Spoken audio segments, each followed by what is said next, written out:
El derecho de guardar silencio es el título del artículo de este viernes en las páginas editoriales de Excelsior de nuestro compañero José Elías Romero Apis. Y bueno, pues hace un análisis muy interesante de cómo uno termina siendo lo que dice y que esto es incluso más válido, o esta reflexión es más válida entre los políticos, porque hay políticos que son recordados más que por 6 años, en el caso de México, de acciones de un presidente de la República por una frase o dos que dijeron. Y lo mismo sucede en otras partes del mundo. Aquí está José Elías Romero Apis conmigo en la mesa del programa. ¿Cómo estás, querido Pepe? Muy bien, Pascal. Me da mucho gusto saludarte a ti y a todo tu auditorio. Bueno, ¿y tú crees que los políticos tienen esa conciencia de que pueden quedar marcados por una frase que dicen durante su gestión? Yo creo que normalmente tienen ese cuidado, pero que en ocasiones, por exceso de palabras, pierden ese control. En muchas ocasiones el gobernante, de todos los tiempos, de todos los países y de todos los partidos, ha perdido la ubicación de sus alcances y de su nivel. Hay oficios que te obligan a hablar mucho. En ocasiones el financiero tiene que hablar para orientar, para serenar, para dar confianza. El vendedor tiene que hablar mucho. El maestro tiene que hablar mucho. El gobernante, sobre todo el más alto gobernante, tiene que hablar lo justo, lo exacto. ¿Por qué? ¿Y cómo saber qué es lo justo y lo exacto? Lo exacto yo diría que tiene que ver con tu función. Es decir, un asunto de finanzas públicas es mejor que lo explique el ministro de Finanzas o alguno de sus expertos a que lo explique el jefe de Estado. Porque uno puede equivocarse en los términos técnicos, puede equivocarse en el sentido, o puede uno decir, bueno, el que sabe de finanzas, sabe de otras cosas. No se diga una cosa más técnica, un asunto de salud, un asunto de infraestructura, un asunto de justicia. Es decir, ¿qué sabe de ello? Y eso es muy importante. Y recuerdo la vieja fábula de aquel monarca al que uno de sus consejeros le dice que su padre, su abuelo y sus hijos han sido y son unos inútiles. Se enoja el gobernante y lo manda a ejecutar. Nombra a otro que le dice que él será recordado como el más grande monarca de su dinastía y lo premia con honores. Los dos dijeron lo mismo, simplemente lo dijeron de distinta manera. El segundo le dijo que sus ancestros y sus descendientes eran unos inútiles también. Es decir, que él sería el más grande de su dinastía. En fin, eso sucede mucho en el gobierno si el gobernante habla mucho, porque las muchas palabras te enredan y te arriesgan a cualquier ser humano, no nada más a un gobernante. Pones muchos ejemplos interesantes. A mí, bueno, me gustaron todos, pero voy a referirme ahora a la comparación que tú haces del discurso de Lincoln en Gettysburg. Sí. Ahí Lincoln habla 2 minutos, pero después de que Edward Everett, que era el más grande orador, considerado el más grande orador en la política estadounidense de aquel tiempo, y probablemente el más grande orador de toda la historia de Estados Unidos, habló durante 2 horas. Así. Yo no sé, digo, debe haber sido muy bueno para que la gente no se durmiera durante 2 horas, pero lo interesante que tú planteas es que termina el discurso de Everett. Es un discurso sobre lo sucedido en ese campo de batalla que hoy es un cementerio, donde están sepultadas 50,000 personas o más víctimas de la guerra civil. Y Lincoln habla 2 minutos. Y el discurso que recordamos es el discurso de Lincoln, que duró 2 minutos, pronunciado después de un discurso de 2 horas de Everett. Efectivamente, y qué bien conoces, qué gran conocedor eres de la historia en general, pero de los Estados Unidos. Ese episodio determina lo que conocemos como quizá el más grande discurso, el mejor discurso político del que tenemos registro. Incluso tú dirías más allá de Lincoln, o sea, es el mejor discurso político de todos. De todos. Sí. Fue un discurso improvisado. No iba a hablar Lincoln, sino, como tú lo has dicho, solamente Everett.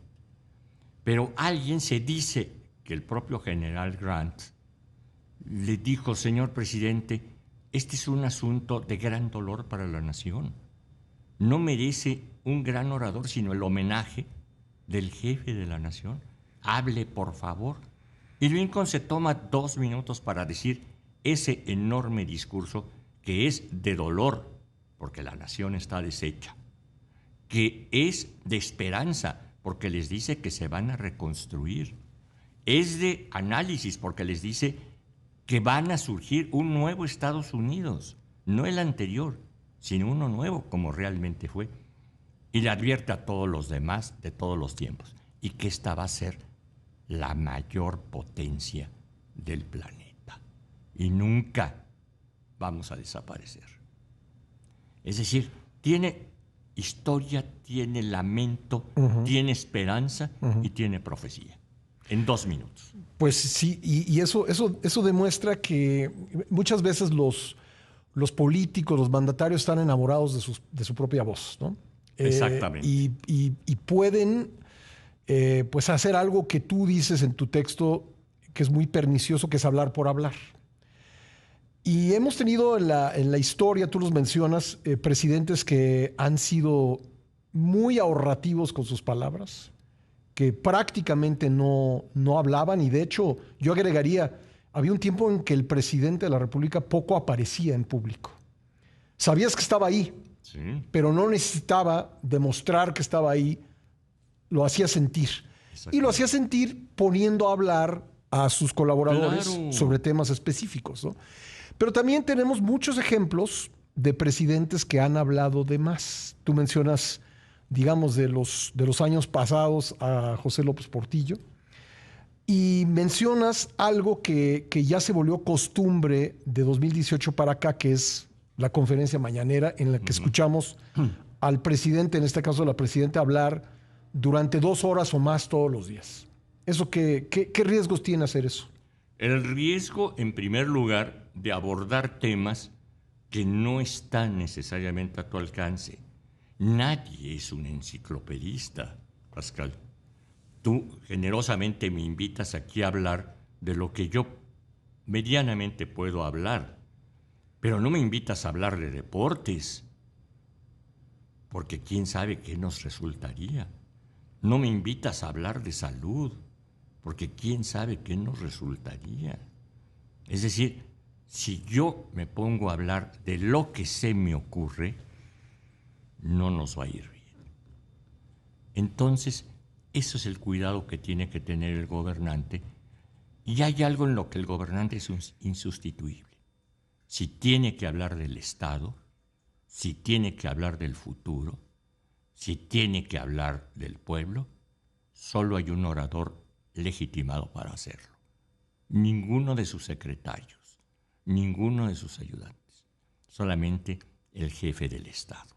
¿De qué temas? ¿Puedes repetirnos? Estado, pueblo y futuro. Nada. Solamente él o ella. Solamente él. En este caso. Y nos dices también en tu artículo, que, insisto, se llama El derecho de guardar silencio, que todo el mundo debiera ejercer muy seguido, pienso yo.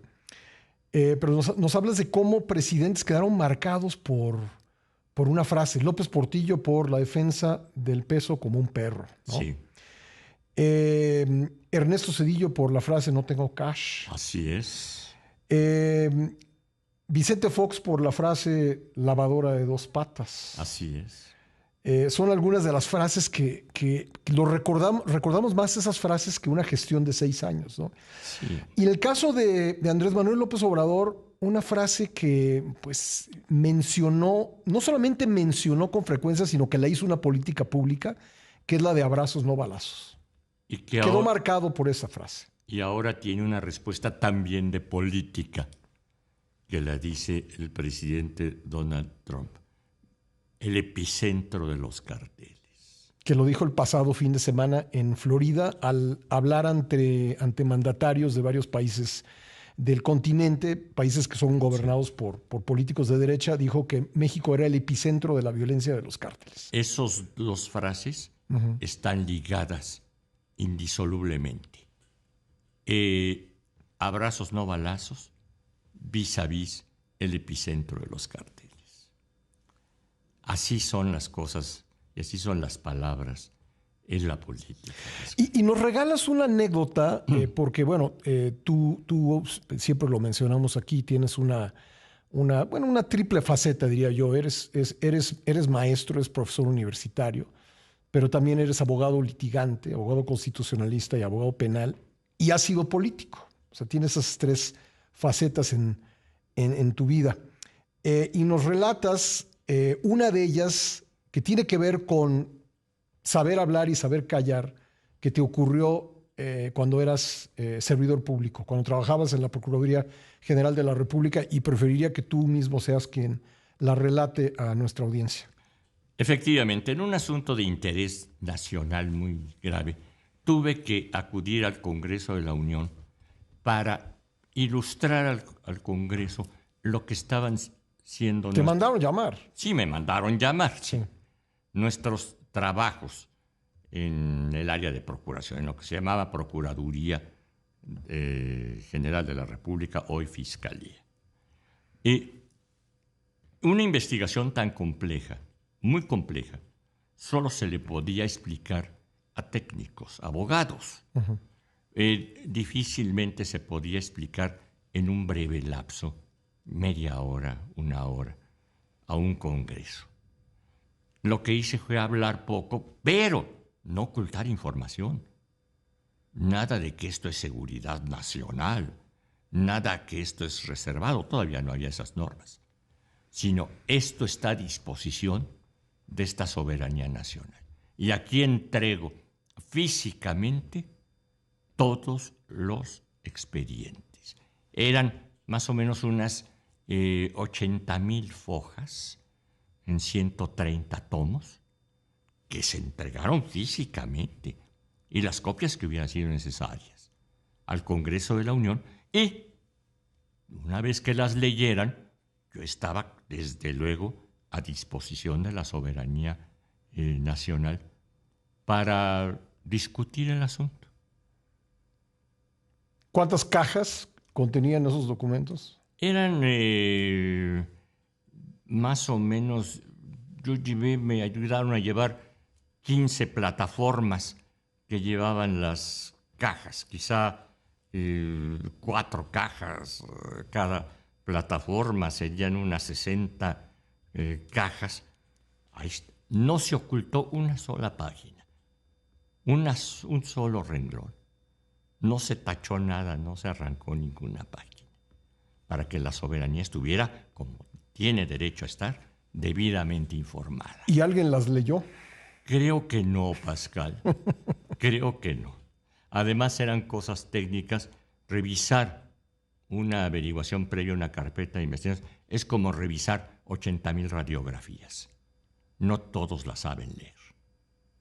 Bueno, y ahí con ese ejemplo ilustras cómo pues el no hablar de más, el hablar estrictamente lo que se tiene que hablar, pues puede resultar benéfico para la gestión de un político.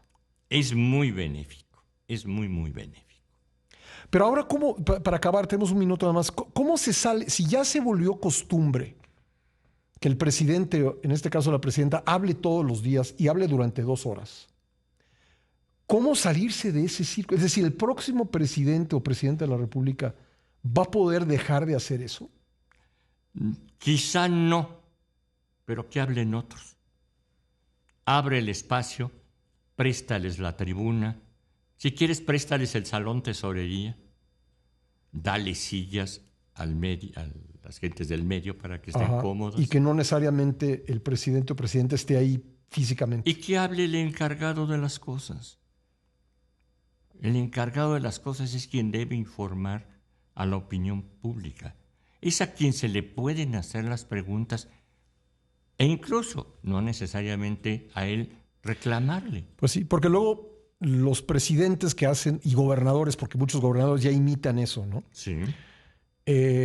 Pues acaban teniendo que ser hasta críticos de las portadas de los periódicos, ¿no? No, bueno, es que eso, ellos mismos pueden entrar en confusiones.